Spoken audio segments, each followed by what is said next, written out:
Bismillahirrahmanirrahim. Assalamualaikum warahmatullahi wabarakatuh.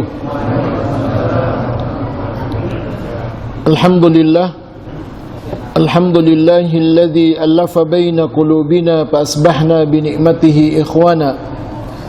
Asyhadu an la ilaha illallah wa asyhadu anna Muhammadan abduhu wa rasuluhu la nabiyya ba'da. Allahumma salli wa sallim ala rasulina Muhammadin sallallahu alaihi wasallam wa ala alihi wa ashabihi wa man tabi'ahu bi ihsanin ila yaumiddin. Allahumma inna nas'aluka ilman nafi'a wa rizqan tayyiba wa amalan mutaqabbala. Rabbi israh li sadri wa yassir li amri wahlul 'uqdatam min lisani yafqahu qawli. Amma ba'du, jamaah salat maghrib musalla al-falah yang dimuliakan Allah. Alhamdulillah, wujud dari iman kita, bukti dari keistiqomahan kita, maka syukur, sabar dan istighfar menjadi habit kita setiap waktu. Semoga nikmat yang Allah berikan mampu kita syukuri, ujian yang Allah berikan mampu kita sabari, dan kesalahan, dosa, khilaf yang kita lakukan mampu kita istighfari. Jemaah yang muliakan Allah, sirah nabawiyah kita pelajari. Kembali saya refresh ulang ingatan kita. Untuk apa kita belajar sirah nabawiyah? Belajar sirah nabawiyah ini tuntutan syahadat kita yang kedua. Wa ashhadu anna Muhammadan abduhu wa rasuluh. Kalau syahadat kita yang pertama itu adalah tuntutannya tauhidul ibadah, mentauhidkan ibadah kita semata hanya kepada Allah dan tidak menyekutukannya. Sedangkan tuntutan tauhid yang kedua, syahadat yang kedua, Muhammadur Rasulullah, adalah tauhidul qudwah, mentauhidkan qudwah kita semata-mata kepada Rasulullah, mencontohi Nabi dan siapapun yang mengikutinya dengan setia dan istiqamah. Alaikum bisunnati wa sunnatil khulafa'ur rasyidin, kata Rasulullah. Hendaklah kalian pegang erat sunnahku dan kemudian sunnah-sunnah yang dibawa oleh para khulafa'ur rasyidin, penerusku.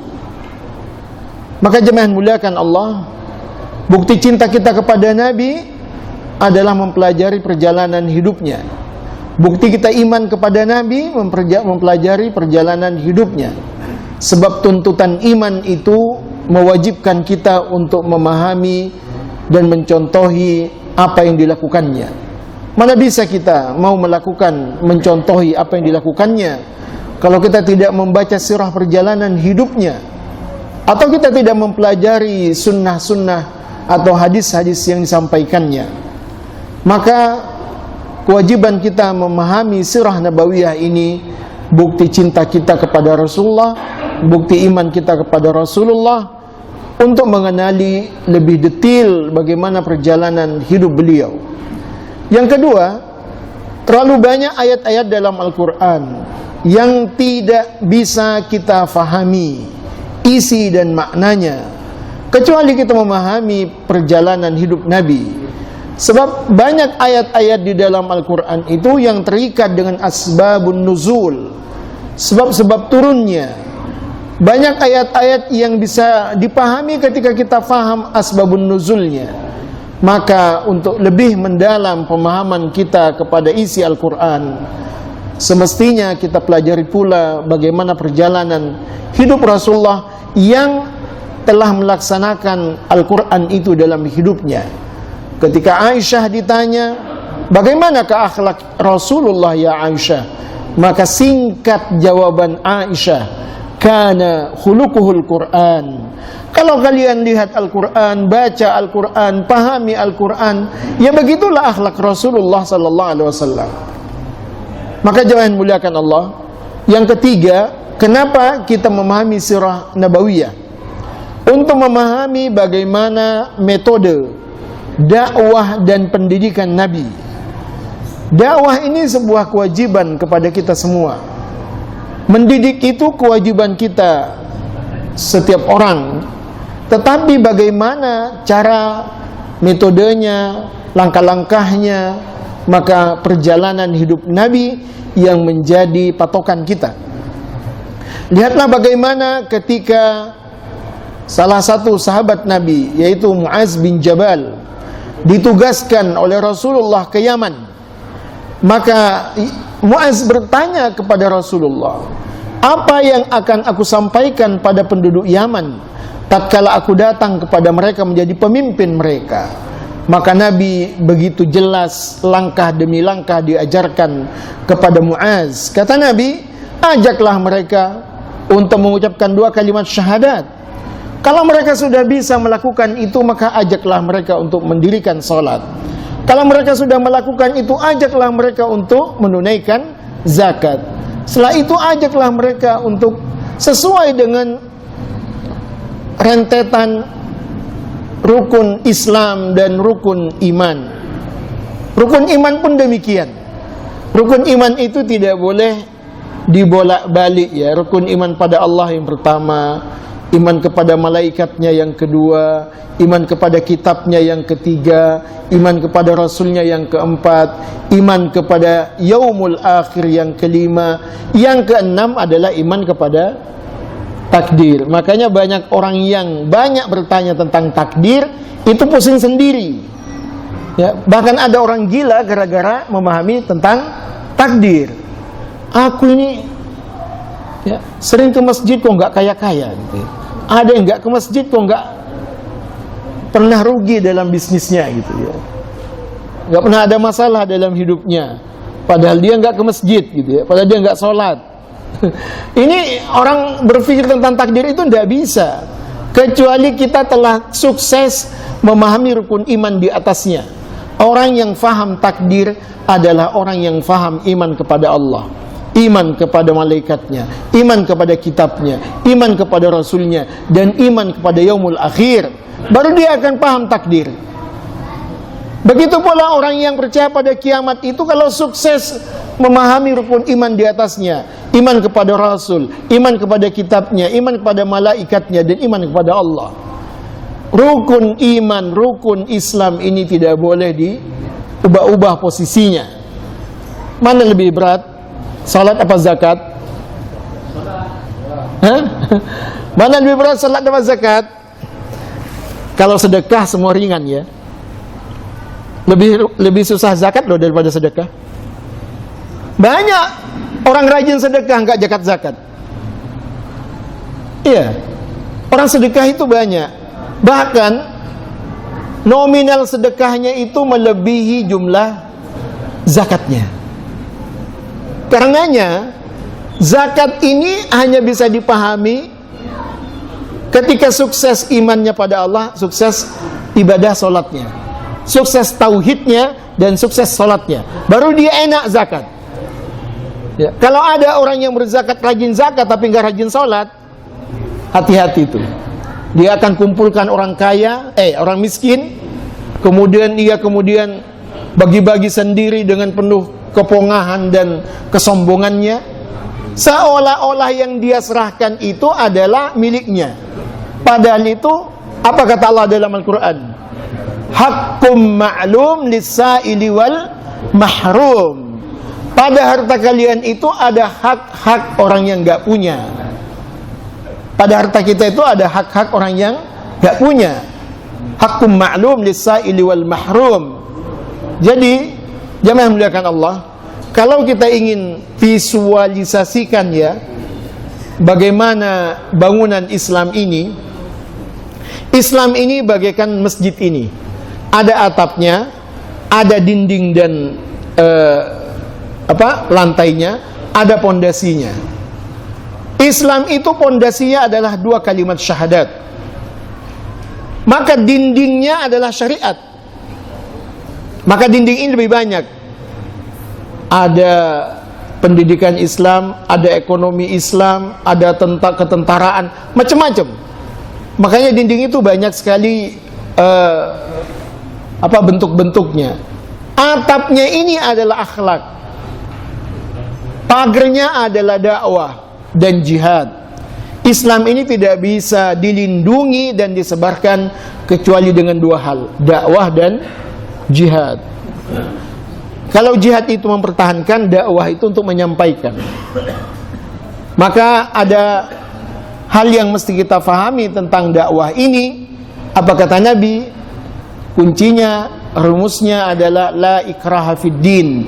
Tidak ada paksaan di dalam agama. Tapi kalau sesama yang sudah masuk Islam harus dipaksa enggak? Ya. Kewajiban yang mesti dipaksa itu belajar. Ya. Belajar. Karena hanya dengan pintu belajar ini kita bisa mendapatkan kesadaran. Kalau belajarnya ikhlas, ya, belajarnya juga untuk diamalkan, bukan untuk debat, dan belajarnya itu untuk disampaikan. Karena ilmu bermanfaat itu ada 3 cirinya: ikhlas menuntutnya, ikhlas mengamalkannya, dan ikhlas menyampaikannya. Baru ilmu itu akan bermanfaat. Rasulullah bersabda di dalam hadisnya, "Idza mata ibnu Adam in qata 'amaluhu illa min 3, shadaqatin jariyah aw ilmin yuntafa'u bih." Ilmi yuntafa'u bih. Ilmu yang bermanfaat itu kalau kita belajar ya, dengan penuh keikhlasan sebagai sebuah kewajiban. Kita duduk saat ini, kenapa saya duduk di sini? Kewajiban. Ya, menuntut ilmu itu sebuah kewajiban. Fardhu ala kulli muslimin. Menuntut ilmu itu adalah cara kita untuk menaikkan derajat kita di sisi Allah, di mata Allah. Yarfa'illahu alladhina amanu minkum walladhina utul ilma daraja. Menuntut ilmu itu untuk memudahkan jalan kita mendapatkan surga. Man salaka tariqan yaltamisu fihi al-ilma sahalallahu bihi tariqan ilal jannah. Menuntut ilmu itu salah satu cara kita untuk semoga Allah mengampuni dosa kita. Sebab setiap kita menuntut ilmu, malaikat berdoa semoga dosa kita diampuni. Bahkan kata Nabi, al-huta itu binatang yang ada di laut, ikan paus, ikan yang besar, itu semua penduduk langit, penduduk bumi, bahkan binatang yang ada di laut mendoakan kalian yang sedang belajar dan mengajarkan ilmu. Maka jemaah yang dimuliakan Allah, alhamdulillah, semoga Allah istiqomahkan kita dalam talabul ilmi ini, majlis surga ini, sehingga Rasulullah katakan, anzil, kata Nabi, singgahlah ke taman surgaku.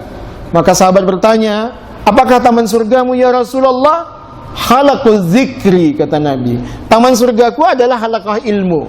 Jadi kalau anda ingin merasakan surga di dunia, maka datanglah anda ke tempat-tempat halaqah ilmu. Manijtama'a qaumun fi baitin min buyutillah. Kalau kalian berkumpul di rumah Allah, dibacakan di dalamnya ayat-ayat Allah, dijelaskan di dalamnya sunnah-sunnah Rasulullah, nazalat alaihimus sakinah, maka Allah akan menurunkan kepada kalian ketenangan.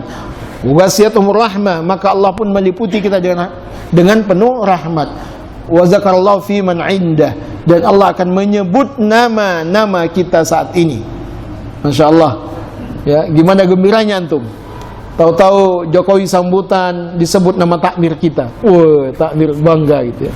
Padahal setiap hari kita, setiap malam, setiap ba'da maghrib disebut nama kita oleh Tuhannya Jokowi, oleh Allah Subhanahu wa taala. Betapa bangganya kita datang ke kajian ilmu.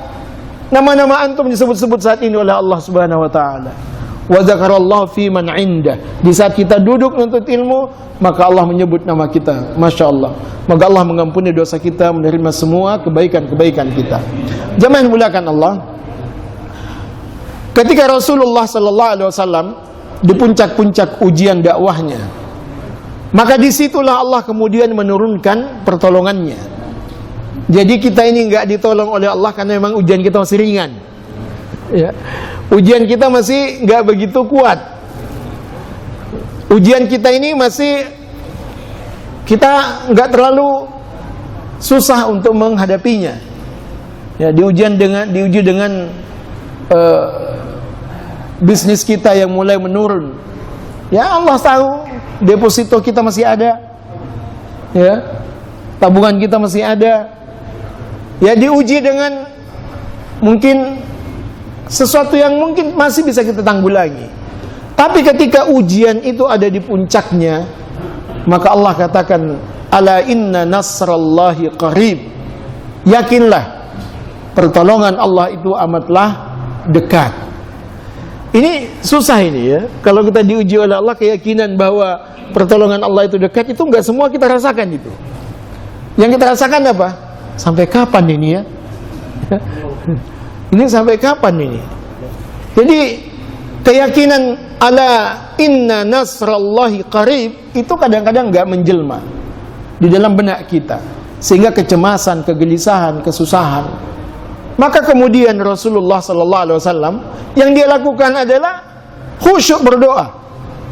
Senjata Rasulullah di saat ia menghadapi masalah adalah khusyuk berdoa. Dan doa Nabi ini mungkin doa yang enggak lumrah kita lakukan ya. Coba salah satunya doa Nabi, Allahumma izzal Islam, ya, Allahumma izzal Islam bihabbi rijlain ilaik, ya, yaitu bi Umar bin Khattab wa bi Abi Jahlin bin Hisham. Jadi Nabi katakan, ya Allah, muliakanlah Islam dengan salah seorang dari dua orang lebih engkau cintai, Umar bin Khattab atau Abu Jahal bin Hisham. Ternyata Allah mencintai Umar bin Khattab. Tapi Nabi mendoakan orang yang paling ganas saat itu, orang yang paling memusuhi Islam saat itu. Ada dalam pikiran antum siapa yang antum doakan hari ini? Musuh Islam gitu? Gak kepikiran gitu ya. Yang kepikiran cuma kapan dia mati.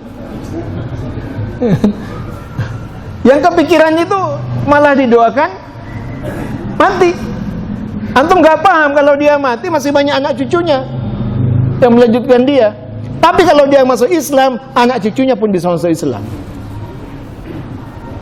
Lebih baik mana kita? Mendoakan celaka atau mendoakan ia mendapatkan hidayah? Mendapatkan hidayah, tapi itu jarang-jarang itu. Bahkan ketika kita doakan, nah itu ustadz itu pro itu. Nah, malah kita dituduh gitu. Ketika ada yang mendoakan seorang yang zalim, tahu-tahu kita dituduh itu konconya itu. Tapi jemaah melakukan Allah, apa yang dilakukan oleh Rasulullah sallallahu alaihi wasallam merupakan harapannya, keinginan. Betapa Nabi ini melihat kehebatan seseorang diakui oleh Nabi. Umar itu punya kelebihan, Abu Jahal itu punya kelebihan. Ingin Rasulullah sallallahu alaihi wasallam kelebihan seperti itu tuh ada di barisan Islam. Orang yang memusuhi kita tuh punya kapasitas loh, punya kompetensi dia. Seandainya dia ada di barisan kita, luar biasa dakwah ini. Nah, begitulah yang terjadi pada saat itu. Era itu kemudian berubah, suasana itu kemudian berubah, karena Umar itu setelah dia masuk Islam ngetok semua rumah. Hei, aku udah masuk Islam. Assalamualaikum, aku udah masuk Islam. Jadi kalau orang sembunyi-sembunyi, Umar malah ngetok semua rumah gitu. Ya, aku udah masuk Islam. Kalau kalian benci padaku, aku tunggu di bukit sana itu. Siapa yang mau jadi janda anaknya, jadi yatim, jadi janda istrinya, jadi yatim anaknya, silakan temui aku di atas bukit itu. Gentle ya. Jadi beda dengan sahabat-sahabat yang masuk Islam sebelumnya. Yang sebelumnya sembunyi-sembunyi, takut gak menampakkan diri. Tapi Umar itu Masya Allah. Tapi yang paling dahsyat itu adalah bagaimana cerita Umar itu ketika ia masuk Islam. Ketika Umar masuk Islam ini kan ceritanya ini memang karena buah hidayah yang Allah berikan. Betul-betul hidayah ini hak prerogatif Allah ya. Innaka lan tahdi man ahbabta walakinnallaha yahdi may yasha. Sesungguhnya engkau tidak akan mampu memberikan hidayah meskipun kepada orang yang kau cintai. Jadi makanya mendoakan itu jangan cuma kepada orang yang kita cintai. Karena ayat ini mengatakan kita nggak sanggup, kita nggak bisa memberikan hidayah kepada orang yang kita cintai, maka doakan hidayah itu untuk siapa saja. Sampai Syekh Utsaimin mengatakan, kalau ada non-muslim salam dengan benar kepada kalian, dengan benar, ya, dengan betul-betul kita dengarkan, Assalamualaikum Pak Haji, ya, mau nagih uang sampah misalkan ke tempat antum, antum jawab Waalaikumsalam, tapi jangan sampai diteruskan, ya, jangan sampai warahmah, jangan sampai wabarakah, Waalaikumsalam. Tetapi kata Syekh Utsaimin, Waalaikumsalam itu bukan maknanya semoga engkau selamat, semoga engkau Islam. Sebab aslama, Islam, salam itu memiliki dua makna, keselamatan dan masuk Islam. Jadi kalau kita katakan kepada seseorang Waalaikumsalam, semoga engkau masuk Islam. Nah, kalau ada non-muslim salam kepada antum, yang penting jelas kalimat salamnya. Tetapi kalau ada orang muslim, orang non-muslim nggak jelas salamnya kepada antum, Assalamualaikum, Assalamualaikum, antum nggak boleh jawab itu, Waalaikum, Waalaikum. Karena orang munafik di zaman Nabi, dia sudah Islam, kadang-kadang salamnya itu Assalamualaikum, Assalamualaikum, Assalamualaikum. Antum tahu makna Assalamualaikum? Semoga engkau celaka. Assalamualaikum. Makanya kita jawab Waalaikum. Jadi kalau ingin salam itu diperjelas. Jangan ASS.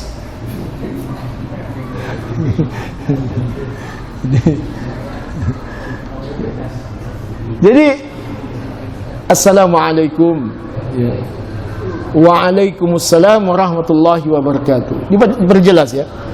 Jadi meskipun orang Islam, kalau dia salam ke kita itu nggak jelas, kita cermati itu. Kecuali memang orang itu punya cacat. Nah, baru kita maklumi, meskipun dia ya, kan dia cacat, seakan dia habis operasi bibir sumbing, ya antum jawab juga Waalaikumsalam warahmatullahi wabarakatuh, karena dia ada masalah itu, bukan karena dia sengaja. Jadi tetap kita jawab Waalaikumsalam warahmatullahi wabarakatuh. Nah, jamaah muliakan Allah, kisah Islamnya Umar ini karena ya sudah terkenal dia ini akan membunuh Nabi. Beda dengan Hamzah. Kalau Hamzah itu orangnya nggak ada di mana-mana, nggak di Islam, nggak juga di Quraisy, di musyrikin ya. Tapi memang dia hobi terkenal pemberani. Dia hanya terpanggil oleh cerita budaknya si Jada'an bin Abdullah itu yang menceritakan bahwa ponakanmu itu lagi disiksa oleh Abu Jahal. Maka kemudian ia membelanya. Di saat ia membelanya itu ada kalimat yang dia tidak tahu dari mana itu. Kamu tahu aku sudah masuk ke agamanya. Ini kalimat yang tidak pernah, kata Hamzah, aku kok bisa ngomong begitu padahal aku belum masuk Islam. Maka kemudian malamnya dia memohon pada Allah, ya Allah, jika agama yang dibawa oleh Muhammad ini benar, maka tenangkan hatiku besok pagi bangun. Tapi kalau aku gelisah, maka aku akan tetap pada agama nenek moyangku. Maka kemudian ia tenang, maka ia mengucapkan 2 kalimat syahadat kepada Rasulullah sallallahu alaihi wasallam. Dan itulah yang menjadi awal dari semangat kembali para sahabat Nabi. Ketika Hamzah masuk Islam, kemudian Umar bin Khattab pun masuk Islam. Nah, Umar bin Khattab masuk Islam ini betul-betul dengan Al-Quran. Hidayah itu ada hidayatul irsyad, ada hidayatul taufik, ya. Maka Umar ini betul-betul dua-duanya, ia mendengarkan, menyimak Al-Quran, maka Allah pun memberikan hidayatul taufik kepadanya. Ada orang yang mendapatkan hidayah, dia tuh sama sekali nggak dengar apa-apa, tak tahu azan, ya. Saya punya anggota kajian, ketua pengajian di Mandala Darussalam itu beliau itu mu'allaf, tapi guru ngaji saat ini. Saya tanya, Ustazah, dulu kok bisa masuk Islam? Saya nggak ada ngajari saya Ustaz. Cuma kalau udah maghrib, dia itu jaga di depan TV hanya untuk mendengarkan azan. Jadi saya itu hanya pada saat apapun saya kalau ada dengar azan, saya itu diam dan kok ada enak gitu katanya di hati itu. Ya. Sampai dia kemudian usia 20-25 untuk menikah, dan kemudian menikah dengan teman kita gitu. Jadi itu memang hidayah melalui panggilan azan gitu ya. Nah, orang-orang itu banyak sekali. Nah, Abu Jahal ini kenapa didoakan oleh Rasulullah? Seringkali ketahuan oleh Nabi dia ngintip, dengarkan Nabi ketika membaca Al-Quran. Jadi ada berkali-kali gitu ya, kepergok gitu. Loh, kok kamu ada di sini? Loh, kamu juga ada di sini. Mereka berdua sama Umar, sama-sama mendengarkan bacaan sembunyi-sembunyi ini. Secara naluri mereka itu yakin yang dibawa oleh Nabi itu benar. Cuma egoisme mereka sebagai tokoh, egoisme mereka sebagai pemimpin, itu yang membuat hijab antara dia dengan iman. Nah, makanya banyak orang paham Islam itu gara-gara posisinya manis gitu ya, gara-gara posisinya kemudian menawan gitu, kemudian ya enyahkan Islam. Salah satunya Abu Jahal. Abu Jahal ini berkali-kali mendengarkan kalimat-kalimat yang diturunkan oleh Allah kepada Rasulullah di sisi Ka'bah. Berkali-kali dia ketemu Umar, bahkan sampai 3 kali mereka janji, awas lo ya, kalau kamu kesini lagi, kata Abu Jahal, awas juga kamu ya. Besok malamnya ketemu lagi sih. Jadi sehingga pun Nabi mendoakan keduanya. Dikira Nabi itu tidak tahu mereka sembunyi-sembunyi dengarkan, tapi tahu. Nabi tahu itu. Dan akhirnya yang Allah pilih adalah Umar bin Khattab. Nah, Umar bin Khattab ini, akhi fillah azzakumullah, dalam perjalanan hidup beliau sampai Ramadan kemarin itu 2 kali ya ditayangkan itu film Umar. Tapi ada sekte yang mengaku sekte di dalam Islam yang membenci Umar, Abu Bakar, Aisyah, Hafsah, tapi membuat masjid megah di atas kuburan pembunuh Umar. Siapa mereka? Syiah. Jadi Abu Lu'lu'ah itu ya, Marjan, ya, Abu Lu'lu'ah itu yang membunuh Umar bin Khattab. Tetapi mereka anggap itu sebagai pahlawan ya, sebagai pahlawan. Sehingga saat ini ditawafi itu kuburannya, ditawafi, dibangun masjid di sisi kuburannya. Bahkan mungkin wallahu a'lam ya, apakah di dalam kuburan di dalam masjid kuburannya atau di sisinya. Karena hukum kita sholat di dalam masjid yang ada kuburannya itu kalau kuburan itu dijadikan masjid. Kalau di masjid itu memang ada kuburannya dulu kuburannya dulu ada, kemudian karena perluasan, karena apa, kemudian dia ada di dalam, ya kita boleh di situ sholat.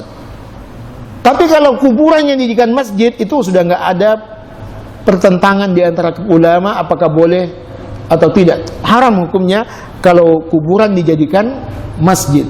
Tapi kalau masjid yang ada kuburannya, ya itu masih yang penting kuburan itu bukan untuk disembah, ya bukan untuk disembah. Karena banyak sekali, saya pernah sholat di Jakarta Pusat itu, di kota ya. Kalau antum di dekat Glodok itu ada masjid di belakangnya, itu di tengah-tengah masjid itu kuburannya. Nah, saya tanya, kenapa begitu? Awalnya itu di depan, ya di depan masjid. Karena terus perluasan ke belakang, sehingga masjid itu di dalam. Nah, si sahibul yang mewakafkan, apa istilahnya, yang mewakafkan tanahnya itu nazir ya. Nah, nazir itu tidak mau itu dipindah, karena yang punya tanah masjid itu yang ada di kuburan itu. Sehingga kalau antum sampai saat ini di Jakarta itu ada masjid itu tengah-tengah kuburan. Nah, apakah kita boleh salat di situ? Boleh, karena di situ bukan maksud pertama, bukan maksud untuk menyembah kubur itu. Yang kedua, masjid dahulu, kemudian ada perluasan ke belakang. Sama halnya dengan saat ini di Masjid Nabawi. Masjid Nabawi itu dulu Rasulullah, kubur Nabi itu nggak di dalam masjid, tapi di sisi masjid, sisi kiri masjid. Karena perluasan Madinah semakin lebar, maka posisinya saat ini berada di dalam masjid. Maka jangan hendakan Allah, Umar adalah salah satu sahabat Nabi yang ada di dalam kamar Rasulullah SAW dikuburkan. Aisyah dulu itu, ketika yang ada cuma kubur sahabat Nabi Abu Bakar, itu biasa buka hijab di kamar itu. Karena Rasulullah itu dikuburkan di mana dia meninggal. Semua Nabi itu dikuburkan di mana dia meninggal. Ya. Semua Nabi itu dikuburkan di mana dia meninggal. Maka termasuk aku, kata Rasulullah, kalau aku mati, kuburkan aku di mana aku meninggal. Maka Nabi dikuburkan di kamarnya, karena di situ beliau wafat. Tetapi Abu Bakar ini dikuburkan di situ karena memang ini mertuanya Rasulullah. Tapi Aisyah itu masih biasa buka jilbab. Sejak masuk jenazahnya Umar, Aisyah itu nggak pernah buka jilbab lagi, karena dia bukan mahram, kata Aisyah. Ya. Yang kuburannya ini begitu ifahnya istri Nabi, sudah kuburan aja dia nggak mau buka jilbab, gitu ya. Meskipun yang di dalam itu hanya kuburannya, tapi tetap beliau jaga. Nah, akhirnya jazakumullah, Umar bin Khattab menjadi khalifah yang kedua. Tetapi menjadi nama Amirul Mukminin itu pertama adalah Umar bin Khattab. Apa yang antum masih ingat kisah Umar yang paling menarik? Umar itu pemimpin yang rajin turun ke bawah. Ingat pengalaman Umar 2 kali? Pertama, ketemu dengan anak kecil pengembala kambing. Kemudian Umar katakan, wahai Ananda, gimana kalau aku beli kambingmu satu saja? Dari ribuan kambing ini nggak mungkin paham dan tahu tuanmu. Kemudian anak kecil itu mengatakan, wahai bapak, tuanku memang nggak tahu itu. Tapi bagaimana dengan Tuhannya tuanku? Fa'ainallah. Terperanjat Umar itu ya. Enak ya kalau begitu presiden kita nanya ke turunnya, yang ditanya bukan sudah makan apa belum ya. Yang ditanya apa? Ada nggak pemimpin yang peduli dengan akidah rakyatnya, ibadah rakyatnya, akhlak rakyatnya? Jadi diubah ini ayat itu ya, ma ta'kuluna min ba'di, bukan ma ta'buduna min ba'di.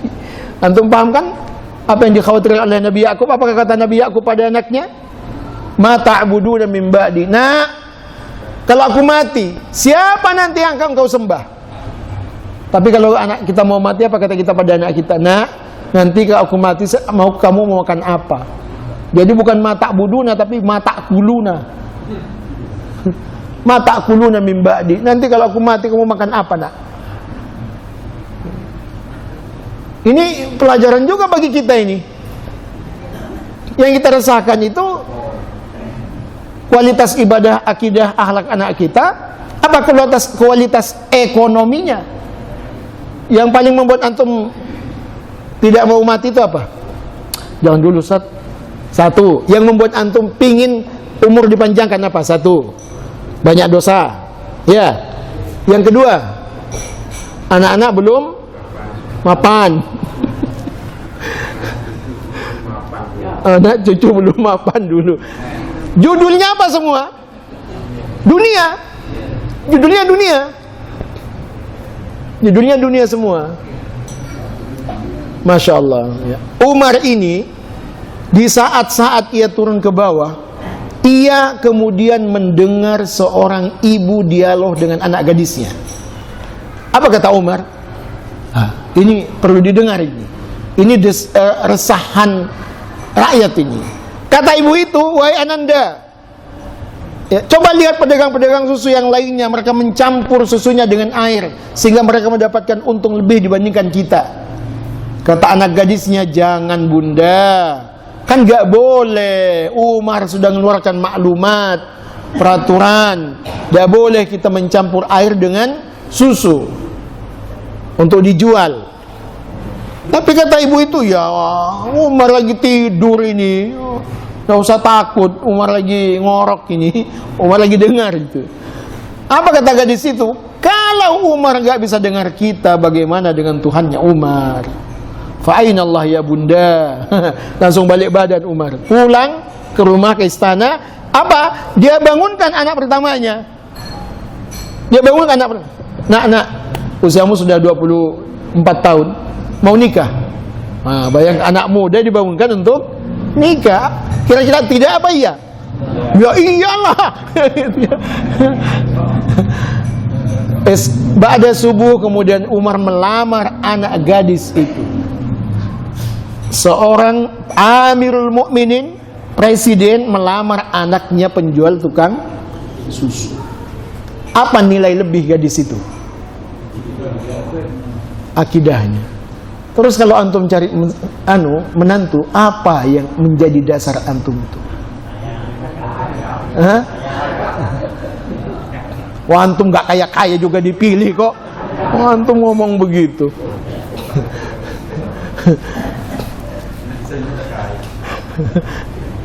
Karena mertua kita itu percaya kalau anaknya dengan kita insya Allah dekat dengan surga. Begitu ya? Jadi dari namanya Hashim ya, anak Umar pertama namanya Hashim. Dari Hashim kemudian lahirlah Umar, Ajiz. Dari Ajiz kemudian lahir Umar. Jadi Umar itu adalah cicitnya Umar bin Khattab. Kemudian ia menjadi khalifah pula, namanya Umar bin Abdul Aziz. Antum tahu kehebatan Umar bin Abdul Aziz itu? Kenapa dia hebat? 2,9 tahun dia jadi pemimpin, surplus ekonomi negara. Nggak ada yang menjadi mustahik zakat. Zakat fitrah dibawa ke hutan, dibawa ke gunung-gunung untuk makanan burung. Nggak ada yang nerima. Saat ini,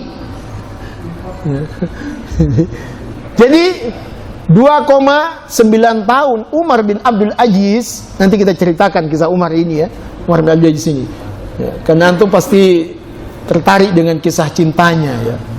Dia meninggal dunia di hadapan dua perempuan yang dicintainya. Umar bin Abdul Aziz ini sakit, gak sembuh-sembuh karena begitu kuatnya. Kata istrinya, tabib sudah dipanggil semua, ditanya, dikumpulkan semua teman-teman mudanya Umar. Kalian tahu nggak kalau Umar pernah mencintai seseorang? Mungkin bisa jadi obat pada dia. Aku ikhlas, kata istrinya. Nah, ini istri yang hebat ini ya. Tapi antum jangan pura-pura sakit ya. Tapi istri, makanya kalau antum cerita dulu ya, simpan nama dia yang cinta pertama antum itu ya. Kasih ke istri, kalau aku sakit keras, undang dia. itu bisa bikin heboh itu ya. Tapi ketika datang perempuan itu, Umar yang tidak bisa apa-apa langsung buka mata, langsung bisa duduk.